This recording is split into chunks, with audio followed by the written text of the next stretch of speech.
The conversation I had with Loretta is a conversation I'm having every week. Every week I connect with another woman in a service business and I ask them a few questions, trying to understand what they have done in social media marketing, what they've done in their business, what they want to achieve, and what success actually means to them. I'm a social media strategist, and I design successful social media strategies and Facebook ads for women in service businesses who want to scale. It's a little bit different from starting out or just having some content management. But Loretta shared her personal experience. She shared her puzzling and her challenges with Facebook ads, with some organic messaging, and of course, how to just be yourself on social media. It's behind the screen. Sometimes it feels a little bit official or a little bit artificial, whatever that can be. It was a really great conversation. I have those weekly with different women.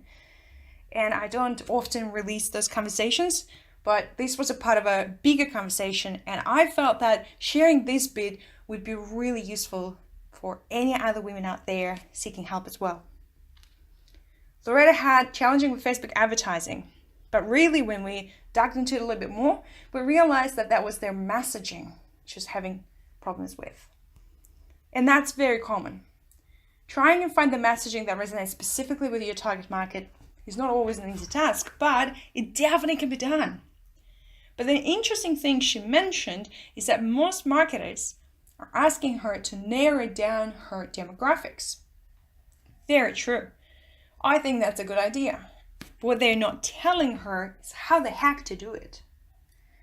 And she's feeling that having the demographics or finding that right demographics for her is finding the right statistics or finding the right data.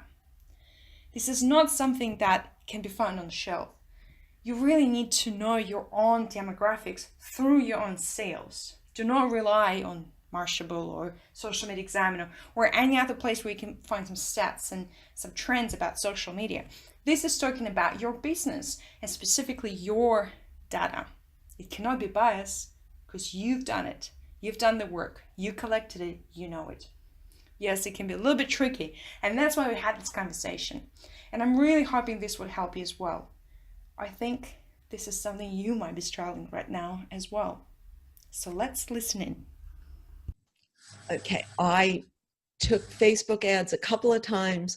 I didn't see any results, and I gave up. And I know you shouldn't give up things too easily, but my perception of the people who write to me is that they don't fit any demographic group. It's not, men, women, rural, urban. Well, that I shouldn't say that. I have a lot more rural people. I really do. But, young, old, all different political and religious beliefs, a wide range. So marketing people are always pushing you to target somebody. And I tell them I don't want to target anybody because the people who are willing to be honest about their inner mammal do not fit any statistical demographic group. And so then people tell me, well, just pick a group and focus on them, which to me is like crazy, because why should I alienate people who could be interested by targeting another group? So instead, I'm just keeping my message real instead of targeting it to any demographic group. And yet I feel like I shouldn't totally give up on marketing. I should try to do more marketing. And yet every time I talk to marketing people, I get the same thing, this like textbook advice that I should just narrow in my focus. So do you have any opinions about that? I can hear you. First, I want to say that I think you should give up on stuff if it's not working, but just need to know why it's not working, what working means to you, of course. I agree with the demographic thing, but I think that's exactly what you're already doing. Identifying your demographic is not about having the gender and the age and where they're based and what their hobbies are, but your messaging. So when you talk to people and that resonates with them specifically, and then when you have your sales, then you see who the people are, you understand them, that's your demographic. It always goes beyond the statistical stuff that we know. It's about the pain they have, why they come to you. When you're talking about marketing, what exactly you're trying to apply it for? Is it for the books or is it something else? The books. The books. Awesome. I say the books, but it's the concept. So I'm trying to sell the concept rather than to sell any particular. Oh, this is the other thing. Marketing people, they say, well, you have to have like a premium $2,000 product to get more money out of people in order to pay for the marketing. And I say, well, how about I just don't pay for the marketing? So, yes. Yes, I think if you are not selling a 10 grand program or something like that, so you can cover it all, you actually might not need to do any paid stuff. You need to do just organic stuff. If you're just going into groups and maybe talk to people and test different messaging and see what resonates with them, and then when they buy, see why they bought it, what was their reasoning, and then repeat that message again, you can then put that on advertising if you wanted to. You just use, I've done very similar thing with 10 different messages. I took 1 month, wrote different types of it, tried it several times. I looked at what worked with people. They would message me or they come to me and we have a sales conversation. Or whatever worked, then I took that one message and put it on advertising. And then just instead of me going and doing it, I let ads do it. But figuring this out initially, that message is, I think, where your goal would be. And then explode with marketing if you want. So when you experimented with different messages and you were able to get enough responses that you could judge which ones worked and which ones didn't work? Yes, yes. I would go and have many, I'm talking hundreds though, but you can have like 30 or 40 conversations. Maybe I'm in social media, it's kind of very hot. So people would come to me and talk a lot. But out of those 500 or 600 conversations I had over several months, there were many people who I would not work with because I think they shouldn't do marketing at all. They don't have a budget for it. They haven't tried their messaging. And so I would straight away know it. That's my data. It's done. And then I move on to the next type of people. I did decide that it's going to be women mostly that I work with because of different personal things and how it's just a bit easier to work with them. But also because there's so many women that are just not feeling like they're empowered to do what they do. So here's what I think is so important is tolerance for rejection. So that's what I had to learn when I went from being like a pure academic to a popular writer. So you have to put your stuff out there and then maybe get ignored and maybe get rejected. And I think it's hard for women and men. And it's hard for everyone. It's hard for young and old. But it was such a valuable skill for me to learn to not take it personally. And I just wish I had learned that like decades earlier. And yes. I was just telling my husband, like, I don't know about you, but like certain things I did, I got a bunch of failures at first. Mm-hmm. And then after a while it succeeded. And I don't even know what I did different, but in the past, I never would have continued if I got those failures at first because I would have just felt like a loser. Is that, yeah. Do you have that?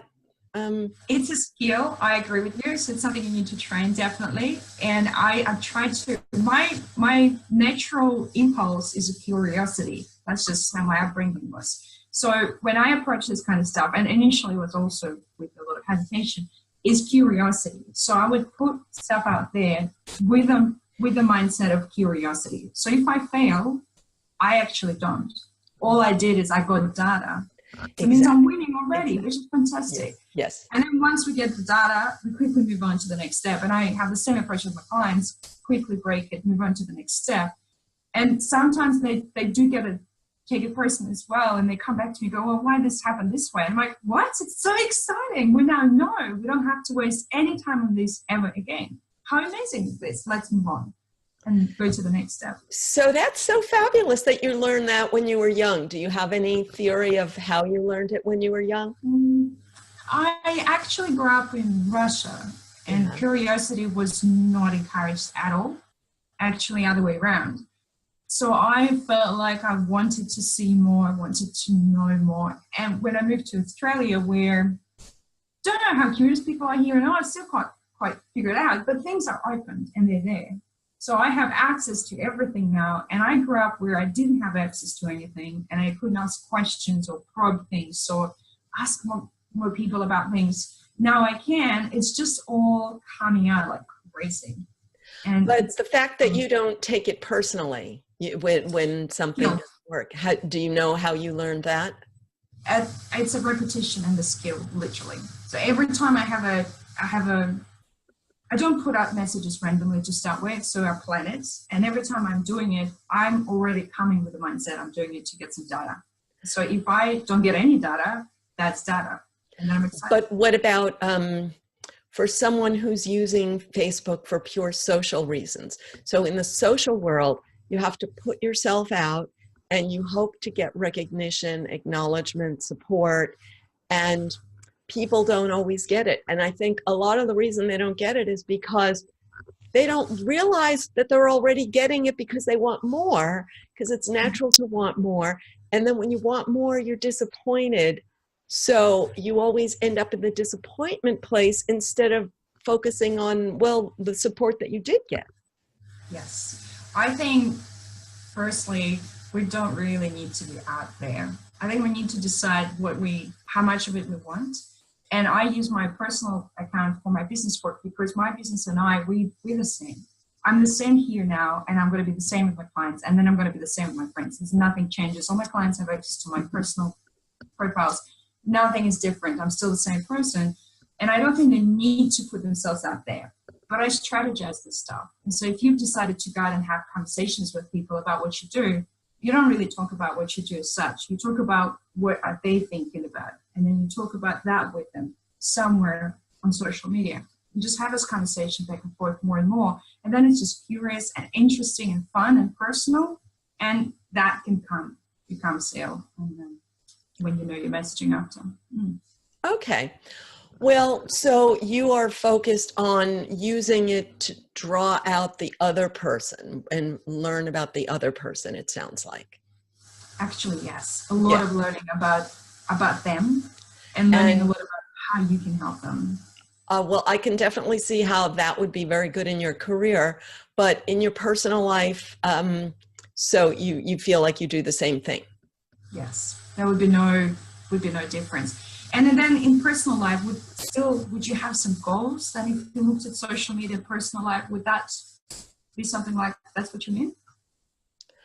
Well, what I'm interested in is that often we're given this advice that we should focus on others and don't focus on yourself. It's evil, it's selfish. You should focus on others. But what I think is that many people are resentful. They focus on others and then they resent the fact, why is it always about others and it's never about me? And then they call others narcissistic and they don't realize how they're causing it by always putting others first and putting themselves last. So if I were on social media and I were only focused on what other people think and never feel like I have a right to my opinion, then I'm going to end up feeling resentful. So I'm thinking, don't you sometimes express yourself because otherwise you would end up feeling resentful? I always express myself, hence I'm always the odd one out. What I mean by focusing on others, my profile is always controversial because I always say what I think. We end up having loud conversations. But what I mean by focusing on others is when you have the conversation, I ask them a million questions instead of telling them what to do. Yeah. Oh, and I see what you're saying. Okay. And I've noticed that marketers do that. So they tell you, go and find your target market before having conversation with you. So what do you want to achieve? When? How? Who is this people you're already selling to? Let's explore that.